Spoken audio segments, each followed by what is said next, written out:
So computer management is itself one of the modules you can use in an MMC. So MMC is a framework. It's a Microsoft Management Console, and it usually has a left pane, a center section, and a right pane for actions, right?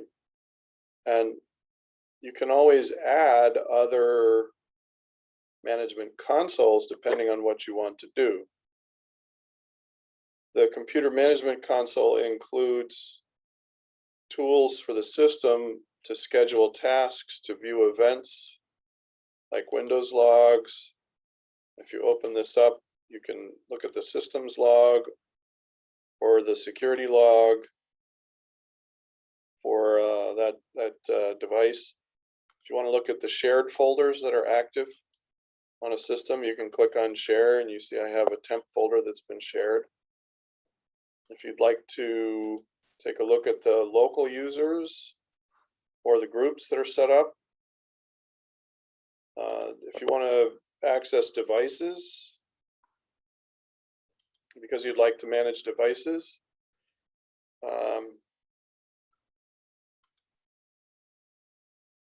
one of the most important things to understand about the Microsoft Management Console, whenever you type in MMC and then you hit enter, if it says local or it says console 1, you can usually go into file for options,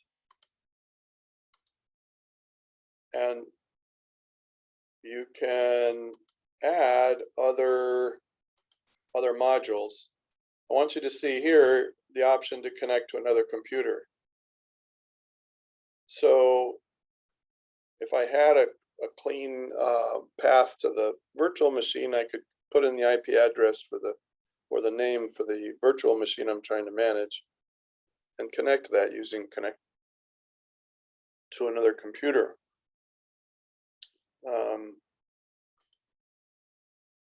I'm going to stop sharing and ask some of you to share your screen. So Milan, can you show your other screen then? Yeah.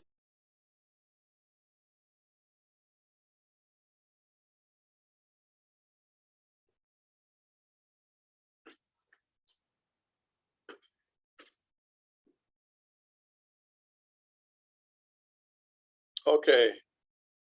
Yeah, so this is an empty MMC. And so the Microsoft Management Console opens up. That's why it's called console root. Can you go to the file menu there?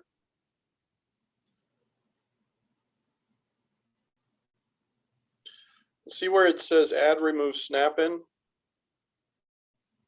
Yeah. Okay, so let's select add remove snap-in. Aha. So does everybody see computer management? So you could add this and you'd be creating a computer management Microsoft Management Console. We want to cancel that though. I want you to notice the option to connect to another computer though. Look at if you can scroll, look at group policy object. And click add. And we're going to look at group policies on the local computer. Click finish.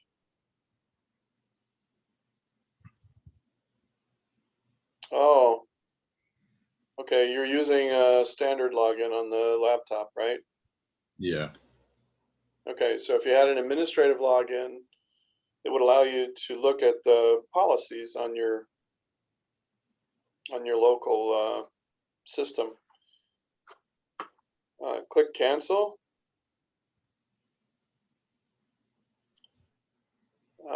Let's scroll down, if you would.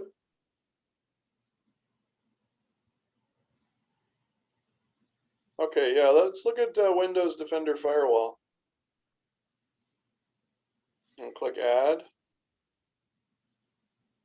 And then say finish. and then okay. It might fuss again and say you don't have permission. If you could expand the tree in the left pane.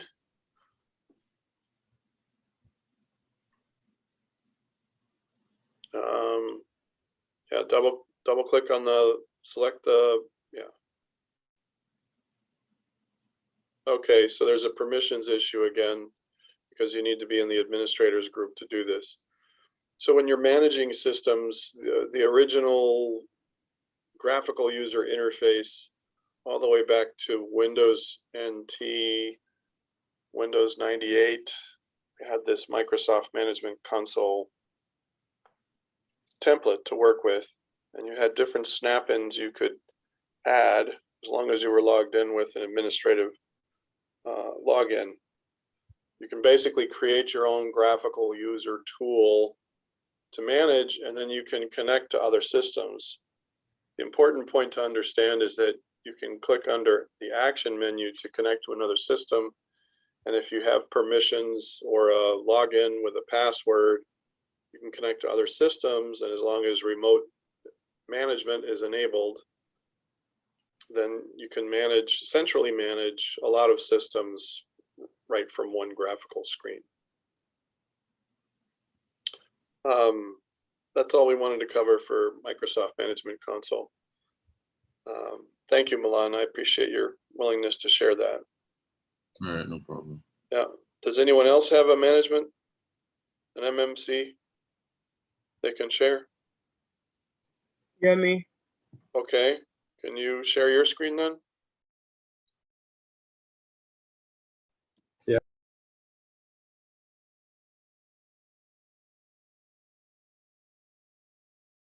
So if you go to the file menu, please.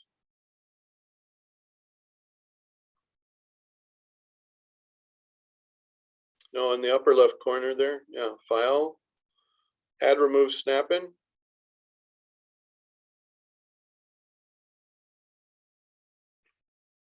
And let's select, can you scroll down?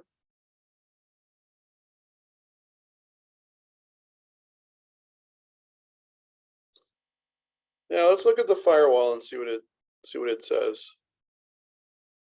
Windows Defender. Then click add. And then I want you to, yeah, then say finish. And then let's add another snap-in. Add the security templates or security configuration. Yeah. And then click add. And then scroll up, please.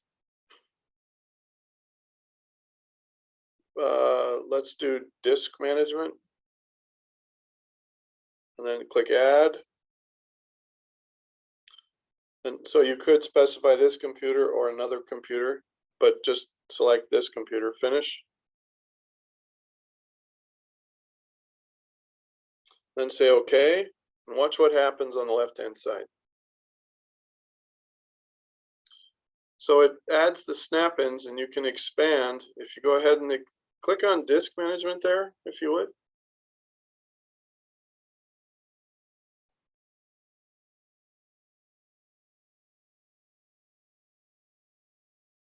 So as you select the option in the center, you have actions on the right-hand side that you can take a look at where it says more actions. But I want you to click in the left pane.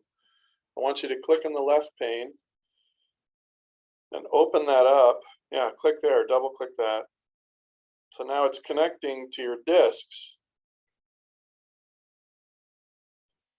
This gives you a view of the hard disk on your system, and basically you can use the action menu in the upper left corner, or you can use the action option on the right hand margin where it says more actions. And what is displayed for each will change depending on what you select. So if you select, see where it says disk 0?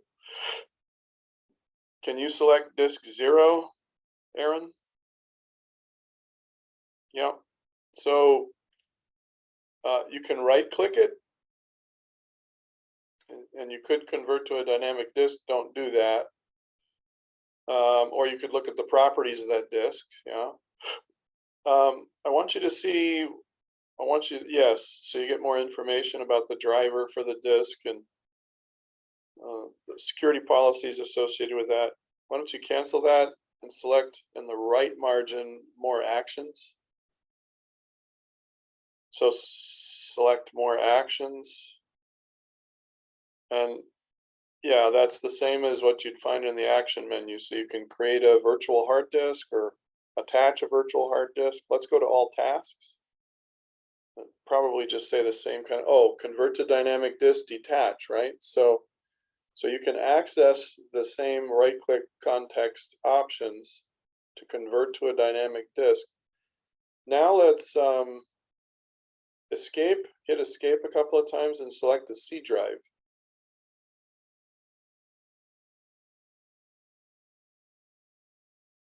So now we're dealing with a logical partition. Go ahead and click on the C drive. It says Windows. Instead of disk 0, move your pointer down over to the right where it says Windows C drive.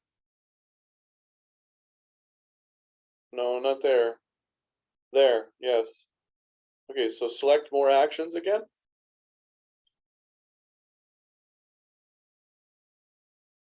And select all tasks. So now your options are different because the object you've selected, basically you're dealing with a logical partition, not the physical disk. Disk zero is how Windows refers to the physical hard drive, and the C drives is the Windows volume. That's a logical partition inside the physical disk, and so you could change the drive letter if you wanted to. You wouldn't want to do that. If you're running low on space, you could shrink the volume and make the C drive smaller to allow for other hard disks on the same physical disk, stuff like that. You got to do a little homework before you use that option. But anyway, let's escape a couple of times. If you could go to security configuration on the left-hand side.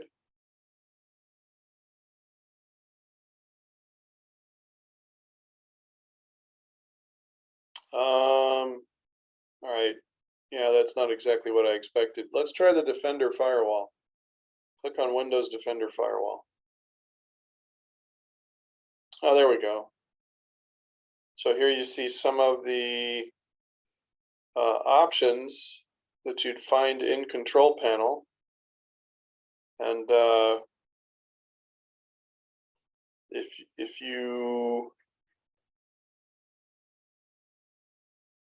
you click on some of the options, eventually you can get into the inbound and outbound rules. And then you can, would you scroll down in the middle panel there, Aaron? That's good, all the way down. Yes, okay. So it says view and create firewall rules, inbound rules, outbound rules, monitoring and that kind of thing. So this is the original time-honored way to manage systems. You can connect. So if you click on the action menu in the upper left corner,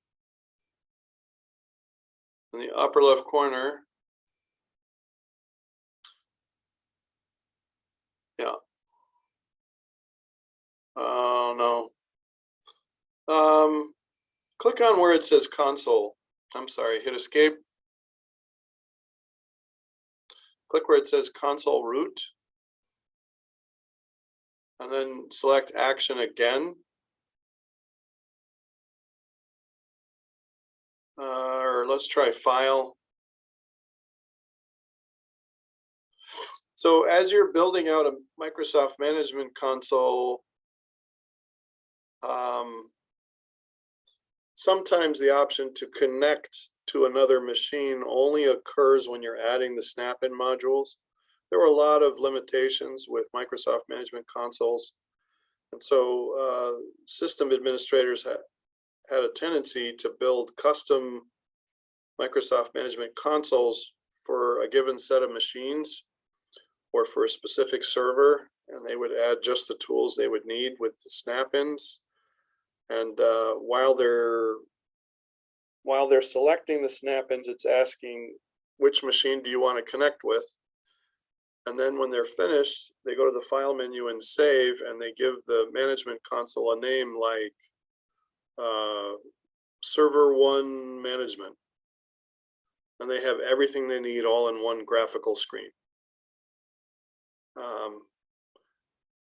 Windows Admin Center is light years ahead of this because it allows you to list all of these different systems and then just to connect to each system and then dial down or drill into as many different features and functions as you need, so you don't have to explicitly add the components, the snap-ins, to graphically manage a system. The Microsoft Management Console, you typically have to add the snap-ins in order to be able to work the features and functions. Are there any questions about Microsoft Management Console?